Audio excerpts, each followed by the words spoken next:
Hello and welcome to Reportage. This is Danish bin Nabi. In today's segment of Reportage, I shall have a discussion with author Sandeep Bamzai about his recently released book, Gilded Cage Years That Made and Unmade Kashmir, which has been published by Rupa Publication.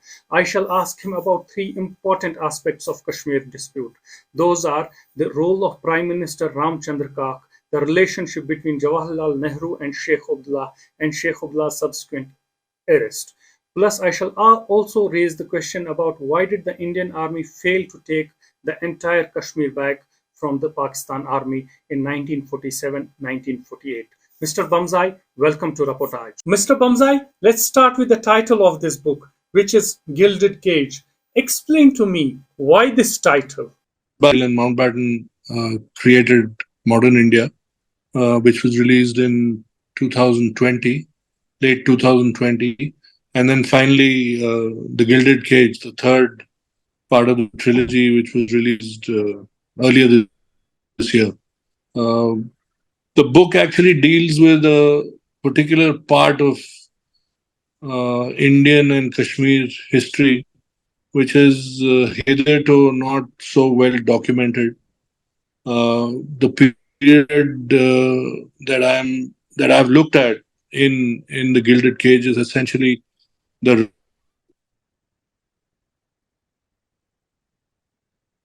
rise of nation in 1953. So it looks at those 22 years, which were probably the most significant in Kashmir's history. And I also believe that the modern Indian history, which essentially looks at the freedom struggle, is not at all documented effectively or efficiently by us. We have the National Archives, we have various things like the Nehru Memorial, etc. But the freedom struggle and its proper documentation, unfortunately, does not exist. So, in all three cases, Bonfire of Kashmir, Princess and Gilded Cage, my attempt has been to provide hitherto unknown, undocumented information to what I believe should effectively be or become or translate into the freedom archives. The Gilded Cage, simply because you as a Kashmiri and I as a Kashmiri both know that Kashmir's history is fraught with various incidents, and Mountbatten himself is on record as saying that if Maharaja Hari Singh had signed the instrument of accession before August 14, then this business of Pakistan would have never arisen. And this bogey, unfortunately, is like a monkey on our backs, despite the fact that morally, ethically, constitutionally, Kashmir is very much a part of India. Mr. Bamzai, absolutely. Let's talk about the first chapter of your book, which is on the Sheikh Abdullah. You write, and I quote, "For Nehru, Sheikh Abdullah was the magnet to bring Kashmir into India's fold. Nehru wanted to show cause his secularism model by using Kashmir as a shop window. For that, Abdullah was the man." How important was Sheikh Abdullah for Nehru to keep Kashmir with India? See, people don't realize that Sheikh Abdullah was also a vice president and a very important figure in the All India States People's Conference, which was a stalking horse created by Jawaharlal Nehru to essentially act as a catalyst to bring democracy in the various princely states. So the All India States People's Conference actually went against the Congress and Gandhiji's grain, as it were, because Gandhiji himself believed that the princes were part of a trusteeship model and they should not be. The Congress party should not basically trample on the rights of the princes, and they should be allowed to continue as they were. Now, Nehru's model of modern India, his ideal and idea of modern India was that not only will the provinces align with the new India, but equally the 565 princely states, small and big, will be part of modern India. And that's why it was imperative that they become part of the Constituent Assembly. Gandhiji did not believe in this concept because he believed in the alternative concept of the princes representing a trusteeship model. So Nehru was smart enough to create another institution called the All India States People's Conference, which then effectively moved into various princely states and tried to ensure that various democratic institutions would be set up in these princely states. People don't remember, but Nehru himself went to Faridkot. Nehru went to Kashmir to act as a lawyer for Sheikh Abdullah when Sheikh Abdullah was imprisoned on sedition charges by Maharaja Hari Singh and his Prime Minister Ramchandra Kak. Nehru was actually arrested in Domel and kept in a guest house where one of Maharaja Hari Singh's soldiers attacked him with a bayonet.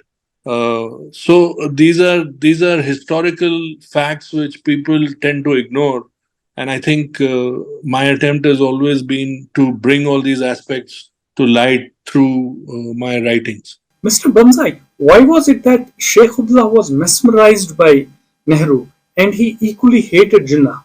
Why was it so? It's a good question because Nehru. I've just dealt with Nehru's relationship with Sheikh Saab to some extent, but let me answer the latter part of your question, which is why was Jinnah anathema to Sheikh Saab. Jinnah came to Kashmir. Jinnah came to Kashmir in 1944. He spent almost 52 days in the valley, and he tried his level best to bring the National Conference leaders on board and align them with the Muslim Conference, which was an extension of the Muslim League, which obviously Jinnah himself represented and created and led, because he was also an ex-congressman, which again is something that people forget, that Jinnah was a congressman who created the Muslim League.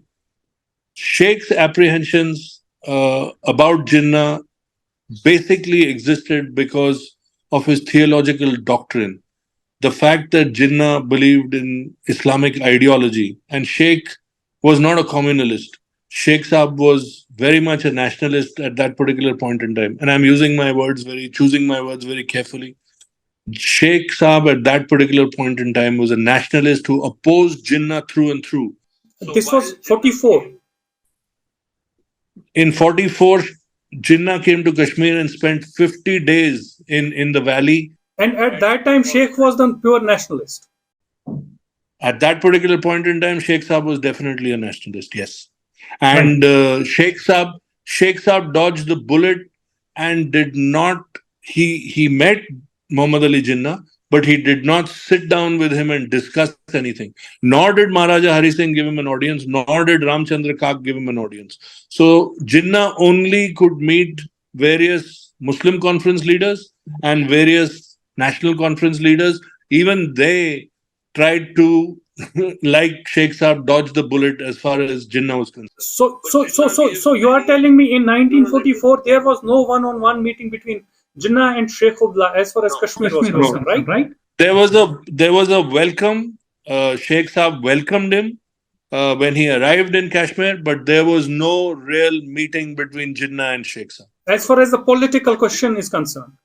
Yes, absolutely. And Jinnah and Sheikh Saab were both alumni of Aligarh Muslim University.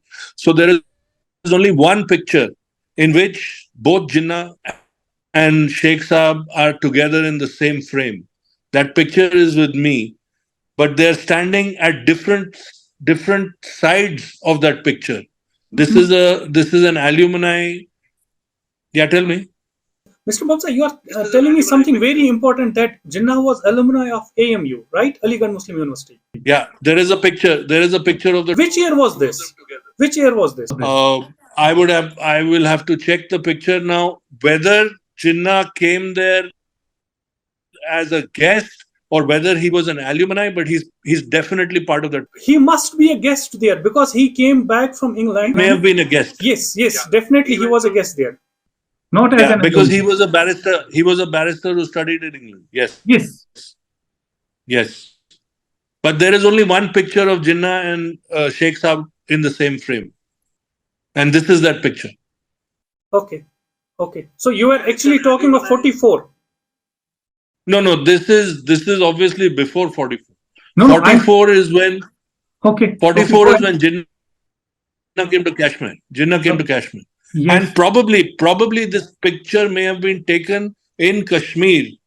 I cannot ascertain whether this picture was taken in Kashmir or whether it was taken in AMU. I cannot tell you that for a fact. But there is only one picture of the two of them together. And Jinnah and Sheikh Saab constantly dodged the bullet with Jinnah. So what was the basic difference between the two leaders, between Jinnah and Sheikh Abdullah? Sheikh Saab refused to accept Muhammad Ali Jinnah's theological, Islamic ideological doctrine. He refused. And he believed that Jinnah was a communalist, and Sheikh Saab at that particular time did not have any time for communalism. And so it was quite obvious that Sheikh Abdullah was very close to Nehru. Yeah, very much so. I told you that Sheikh Saab was a vice president of the All India States People's Conference. Completely, sir. But then what did actually happen in 53? Why did Nehru arrest Sheikh Abdullah? There was a report which the IB director Haldar compiled. I think the director of IB at that particular point in time was PC Haldar. And Was it B.N. he Malik? compiled a report. No, it could be. Yeah, it could be B.N. Malik at that time. Yeah, it could be B.N. Malik, not Haldar. It could be B.N. Malik. And this report is with me. The report shows that Sheikh had once again developed an idea to part with India.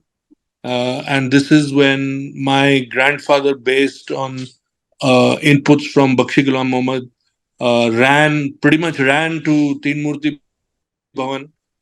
He was an advisor, he was OSD to Panditji, and he ran at about 1 a.m. or so to Teen Murti Bhavan, and he handed over this letter and the IB report to Panditji.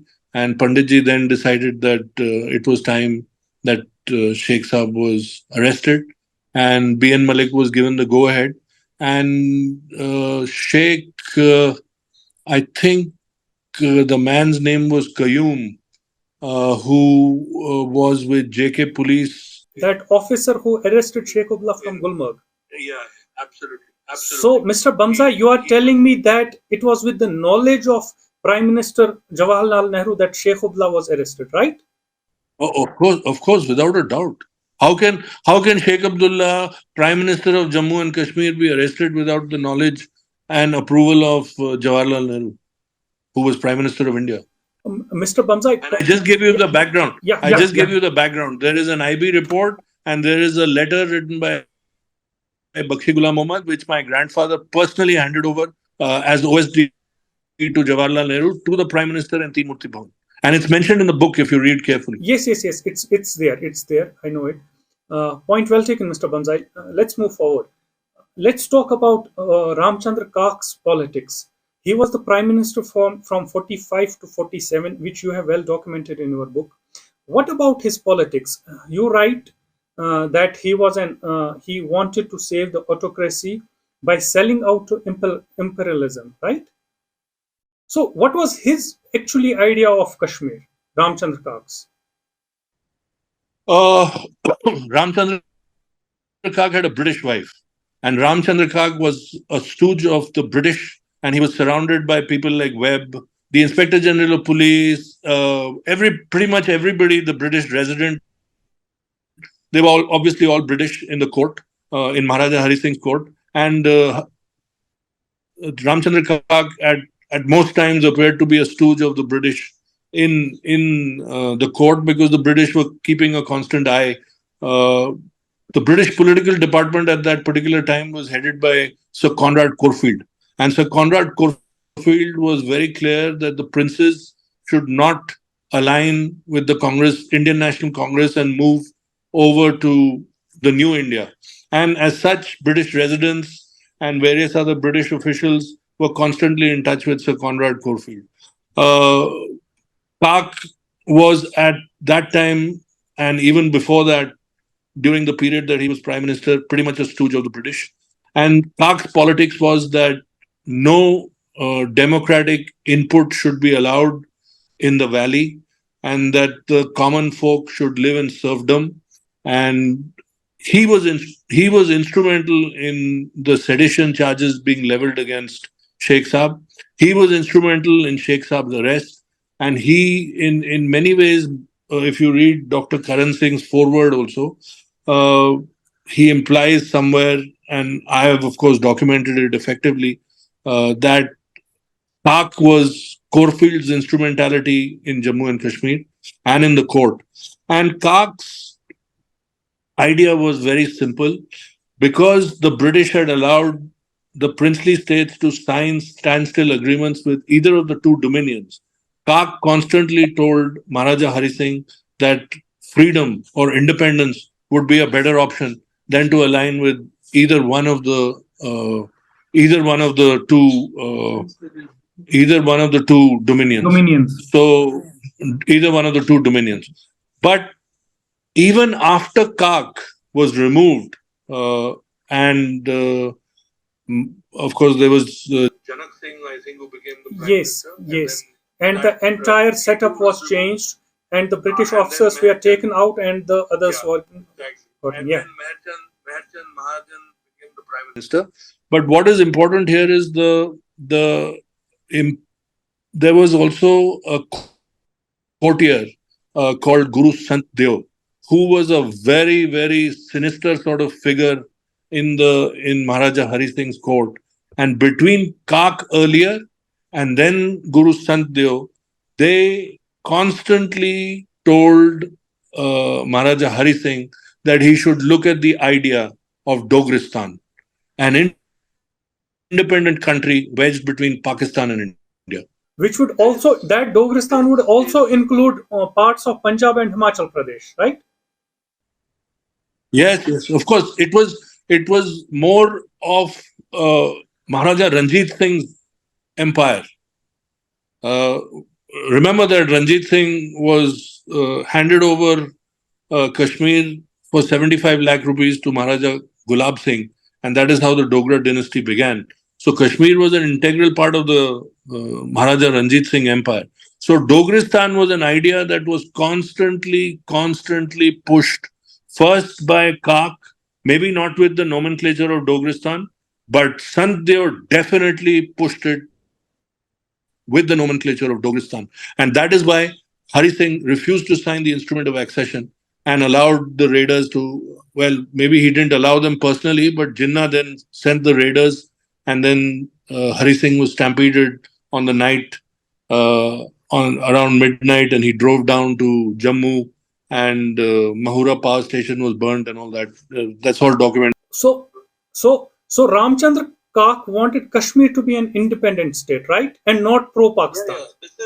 No. Definitely independent. And in fact, he, along with the Maharaja of Travancore and his Prime Minister C.P. Ramaswamy Iyer, the Nawab of Bhopal, and the Nizam of Hyderabad, plotted to create Princestan, which was a third dominion, independent of both India and Pakistan. And you also write that Jinnah was okay with Ramchandra Kak being independent, right? Oh, of course. Because Jinnah's first priority always was that Kashmir should be pouched by the new Pakistan, that it should be a part of Pakistan. But if in the eventuality that did not happen, India should not get it. And in fact, Maharaja Hari Singh signed the standstill agreement in favor of Pakistan and sent another one to India, which was waylaid somewhere on its way to India, I think in Rawalpindi or somewhere, and that never reached New Delhi. Mr. Bamzai, my last question before we wind up this interesting discussion. Why did the Indian Army actually failed in taking back the parts of northern Kashmir? By northern Kashmir, I mean Mirpur, Poonch, or Gilgit from this side, and Baltistan and other areas. Why did they stop at Uri? Okay, so I think this is the single most important question, and it's been answered on page 63. Yes, If you Yes. open the yes, book Yes. and definitely, look at page definitely. You have 63. You dealt have in dealt in. detail about how the Indian Army went with the operation. So this is the most I disagree completely when you say that Indian Army failed to take over parts of Kashmir. In the book I have this letter with me. Dwarkanath Kachru, who was PS to Jawaharlal Nehru, in a confidential and secret note dated December 4, 1948, says, I don't know what reasons we have had for issuing instructions to halt our advance at this point, and after discussions with Sheikh Abdullah, Bakshi Ghulam Mohammad, and senior army officers, I feel convinced that it would not be advisable to withdraw or even halt at the places which we are holding at present. In brackets, don't know whether it is under UN pressure. I am personally convinced that the recapture of Kargil has committed us to capture Skardu, because in order to hold the frontier ilakas of Ladakh and Kargil and to give the necessary security to the civil administration and the people, it would be necessary for us to liquidate the enemy pockets between Skardu and Ladakh and between Skardu and Kargil. In the Jammu province, holding on to Mendhar alone would not be enough unless we try to go a little ahead and secure strategic and vital points which will ultimately give us the necessary degree of security. I would have actually suggested a full blast advance towards Muzaffarabad, because looking at the whole scenario from the approaching ceasefire, the ceasefire, as you know, came on January 1, 1949, which seems to be inevitable. It would be very advantageous to us if we have already reached and consolidated along the points and lines which we will ultimately demand as points and lines of demarcation between what we should have at our own and what may be left to be administered on our behalf. Calamitously, this advice was ignored. Now, please understand, Dwarkanath Kachru was sent as an emissary by Jawaharlal Nehru personally because he was his private secretary. He was asked to interface with the senior most Indian Army officers at the border or wherever the skirmishes and the fighting was taking place. Based on the input that Kachru got from all the top of Indian Army officers, including General Thimaya, as I have written and documented in this chapter called The Kashmir War, Nehru unfortunately chose to ignore this advice. Because the issue had been by this time raised in the UN. Well, again, this is a misconception. Nehru did not raise the issue. Obviously, it was the Mountbatten, but it was with the approval of Nehru. He did it. He did it under duress because Mountbatten was still the Governor General of India, and you know of the proximity between Mountbatten and Nehru. So under pressure, he did this. It has proved to be fatal as far as Kashmir is concerned. So Nehru halted the operations, right? Yeah, very obviously. Army was for the operations. Nehru halted it. Yes, very clearly. Had Nehru given the go ahead, the entire Kashmir would have been won right now. Now, please understand, this is dated December 4. You still have 27 days to the actual United Nations ceasefire, which began on the 1st of January. In those 27 days, the pace and momentum with which the Indian Army was advancing and retaking positions, we could have swept all the way back to Muzaffarabad. So Nehru is to be blamed for this thing. Unfortunately, I will have to agree. Mr. Bamzai, thank you for talking to me. Thank you. Please subscribe to our channel Reportage and press the bell icon to remain updated.